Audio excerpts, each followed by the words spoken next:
اعوذ باللہ من الشیطان الرجیم بسم اللہ الرحمن الرحیم صلاۃ و سلام علیک یا رسول اللہ صلی اللہ تعالی علیہ وسلم۔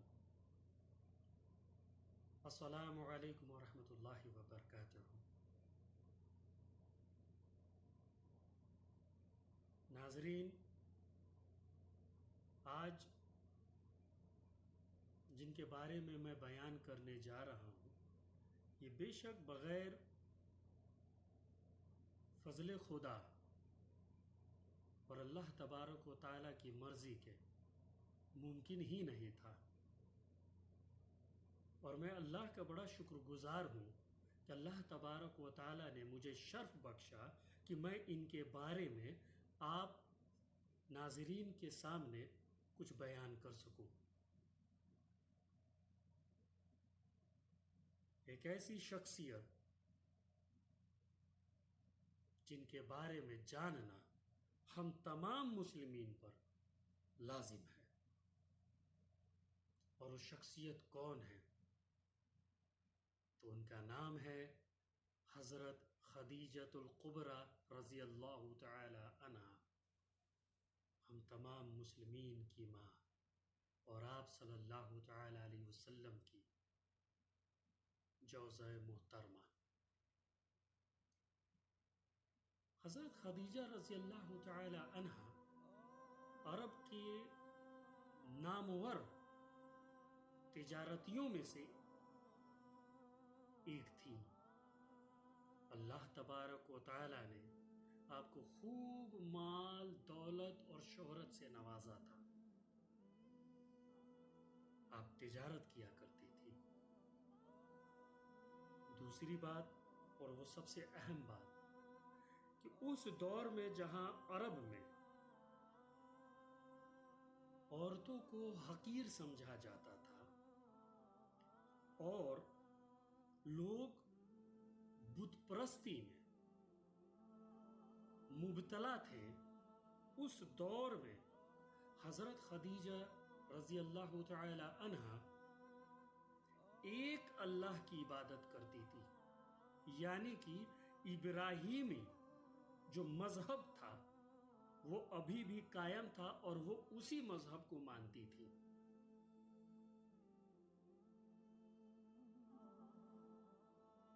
تو اللہ کا شکر ہے کہ ان کے بارے میں کچھ بیان کرنے کا مجھے شرف حاصل ہوا۔ جب حضور صلی اللہ تعالی علیہ وسلم پر وحی نازل ہوئی، اس وقت 610 عیسوی تھا، اور آپ صلی اللہ تعالی علیہ وسلم کی عمر 40 سال تھی۔ لیکن ٹھیک 10 سال بعد یعنی 620 عیسوی کو آپ صلی اللہ تعالی علیہ وسلم نے اس سال کو غم کا سال کہا۔ وجہ یہ تھی کہ وہ ہمدرد شریک حیات جو آپ سے بے انتہا محبت کیا کرتی تھی، جو آپ کی اطاعت کیا کرتی تھی، جو اللہ سے ڈر رکھتی تھی اور آپ کو سب سے پہلے رسول تسلیم کی تھی، جو آپ کے ہر ایک سکھ کی گھڑی میں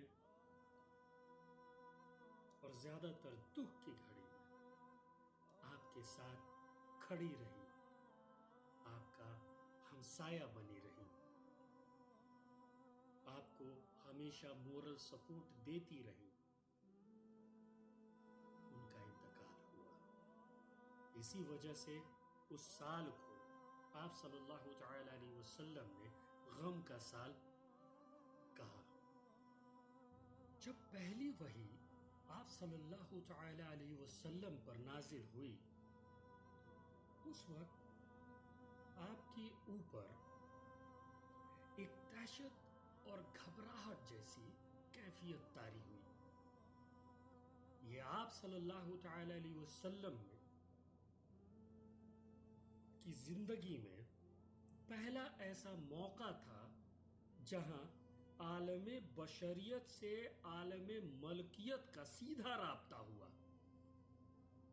غار غار حرا میں آپ صلی اللہ تعالی علیہ وسلم کی ملاقات جبرائیل علیہ السلام سے ہوئی۔ سورہ مدثر میں اس کا خلاصہ بھی ہے۔ جب آپ صلی اللہ تعالی علیہ وسلم جبرائیل علیہ السلام سے آپ کی جب ملاقات ہوتی ہے، جب پہلی گفتگو ہوتی ہے، آپ انہیں دیکھتے ہیں تو اس کیفیت میں جو ایک گھبراہٹ سی، ایک بے چینی سی، ایک دہشت کا جو کیفیت ہوتا ہے، اور اس کیفیت میں آپ صلی اللہ تعالی علیہ وسلم گھر کی طرف آتے ہیں اور گھر کی طرف آ کر بستر پر لیٹ جاتے ہیں اور اپنی جوزہ محترمہ حضرت خدیجہ رضی اللہ تعالی عنہا سے ارشاد فرماتے ہیں کہ خشیت علی نفسی، یعنی مجھے میری جان کا اندیشہ ہے۔ آپ صلی اللہ تعالی علیہ وسلم کانپ رہے ہیں اور آپ کو شدید بخار ہوا ہے۔ آپ صلی اللہ تعالی علیہ وسلم کمبل اڑھانے کو آپ رضی اللہ تعالی عنہ سے ارشاد فرماتے ہیں۔ آپ رضی اللہ تعالی عنہ انہیں کمبل اڑھاتی ہیں اور آپ صلی اللہ تعالی علیہ وسلم کو مورل سپورٹ دینے کی کوشش کرتی ہیں۔ آپ رضی اللہ تعالی عنہ جب یہ سنتی ہیں کہ آپ یہ کہہ رہے ہیں، آپ یہ ارشاد فرما رہے ہیں کہ خشیت علی نفسی، مجھے میری جان کا اندیشہ ہے، تو آپ رضی اللہ تعالی عنہ ارشاد فرماتی ہیں، کہتی ہیں کہ آپ گھبرائیے نہیں، اللہ آپ کو کچھ نہیں ہونے دے گا۔ آپ تو غمخوار ہیں، بیواؤں کے سہارا ہیں، دکھیاروں کے دکھوں کو سنتے ہیں، یتیموں کے سہارا ہیں، غریبوں کی مدد کرنے والے ہیں، اور آپ کو اللہ ایسے ضائع نہیں ہونے دے گا۔ آپ صلی اللہ تعالی علیہ وسلم بڑی مشقت سے اپنی زندگی بسر کیا کرتے تھے۔ بے شک آپ اپنے چچا ابو طالب کے ساتھ رہا کرتے تھے، پر اس گھر کا خرچ آپ ہی اٹھایا کرتے تھے۔ آپ صلی اللہ تعالی علیہ وسلم خود ارشاد فرماتے ہیں کہ میں چند ٹکوں کے لیے، چند پیسوں کے لیے قریشوں کی بکریاں چرایا کرتا تھا۔ یہی نہیں، آپ صلی اللہ تعالی علیہ وسلم محنت مشقت کرتے۔ آپ صلی اللہ تعالی علیہ وسلم نے بحیثیت ملازمت تجارت شروع کی۔ آپ کی اس تنگ دستی کا ذکر اللہ تبارک و تعالی نے قرآن مجید میں بھی کیا ہے۔ اللہ تبارک و تعالی ارشاد فرماتے ہیں وَوَجَدَكَ عَائِلًا فَأَغْنَىٰ، ہم نے آپ کو تنگ دست پایا تو آپ کو غنی کر دیا۔ آپ صلی اللہ تعالی علیہ وسلم کو غنی کیسے کیا اللہ تبارک و تعالی نے؟ وجہ یہ تھی کہ آپ کا نکاح حضرت خدیجہ رضی اللہ تعالی عنہا سے ہوا، یہ اللہ کی مرضی تھی۔ حضرت خدیجہ رضی اللہ تعالی عنہا سے جب آپ کا نکاح ہوا، اور ان کے بارے میں نے شروع میں دریافت کر چکا ہوں کہ آپ کس شخصیت کی مالک تھیں، تو جب آپ صلی اللہ تعالی علیہ وسلم کا نکاح حضرت خدیجہ رضی اللہ تعالی عنہا سے ہوا، اس وقت آپ صلی اللہ تعالی علیہ وسلم کی عمر 25 سال تھی، اور حضرت خدیجہ رضی اللہ تعالی عنہا کی عمر 40 سال تھی اور وہ بیوہ تھی۔ اور یہ نکاح حضرت خدیجہ رضی اللہ تعالی عنہا کی مرضی سے ہی ہوا۔ آپ رضی اللہ تعالی عنہا کی ہی مرضی تھی۔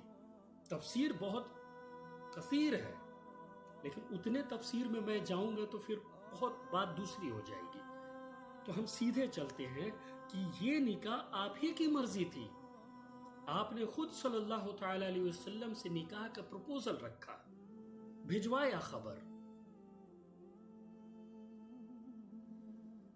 اور آپ صلی اللہ تعالی علیہ وسلم نے اللہ کے حکم سے، اللہ کی مرضی سے اس پروپوزل کو ایکسپٹ کیا۔ آپ صلی اللہ تعالی علیہ وسلم کا نکاح حضرت خدیجہ رضی اللہ تعالی عنہ سے ہوا۔ ایک جگہ امام رازی نے اپنی تفسیر کبیر میں ایک واقعہ لکھتے ہیں، اور یہ واقعہ حضور صلی اللہ تعالی علیہ وسلم کے 25 سال سے لے کر 50 سال کے درمیان کے بیچ میں ہوا۔